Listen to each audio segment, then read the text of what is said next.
په کابل ښار کې د لسګونو ځوانانو د واده مراسم په ډله ییزه توګه ترسره شول.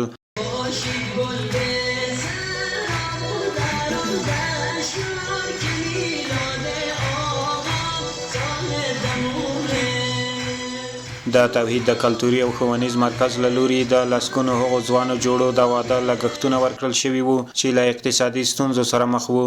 هر عروس داماد یعنی هر زوج به مقدار 40,000 افغانی هزینه شده و این عروسی دست جمعی یگانه کارهای یا فعالیت‌های فرهنگی می باشد که از همین مصارف گزاف جلوگیری می نماید. ما عروسی 20 زوج جوان را مد نظر گرفتیم که اینها از خانواده های هستند که فقیر هستند و در حدود شاید نزدیک به 3 سال 4 سال نامزد ماندن و توان مصارف ازدواجشان را نداشتن که بپردازن. د توحید د ښوونیز او کلتوري بنسټ مسؤلین وایي چې زموږ په ټولنه کې په ودونو کې لوړ او بې ځایه لګښتونه کیږي او دوی په ډیر کم لګښت سره د ډله ییز واده دغه مراسم ترسره کړي دي. پسرها و دخترها سن سالشان میره بالا و اصلا هزینه های ازدواجشان را ندارن و اگر این مراسم ها بیشتر رونق پیدا کنه و بیشتر در تمام جاها برگزار شود این به نفع تمام خانواده ها هستند، چرا که اگر این مراسم ها برگزار نشود آمار پسرها و دخترای مجرد بالا میره. وقتی آمار بالا رفتن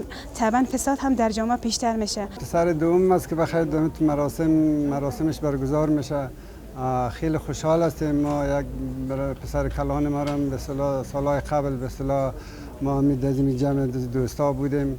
با همکاری از خیرین عزیز و این برنامه‌های آسان و اسلامی توانستم زمینه ازدواج برادرم را برگزار کنم. په ودونو کې لوړ او بې ځایه لګښتونه همدارنګه ځینې نور ناوړه دودونه زموږ په ټولنه کې د ګڼ شمېر ځوانانو او خویندو د بدمرغۍ سبب ګرځېدلي دي. ځوانان هیلهمند دي چې د ناوړه دودونو مخنیوی وشي او د ودونو مراسم په اسانه او شرعي توګه ترسره شي.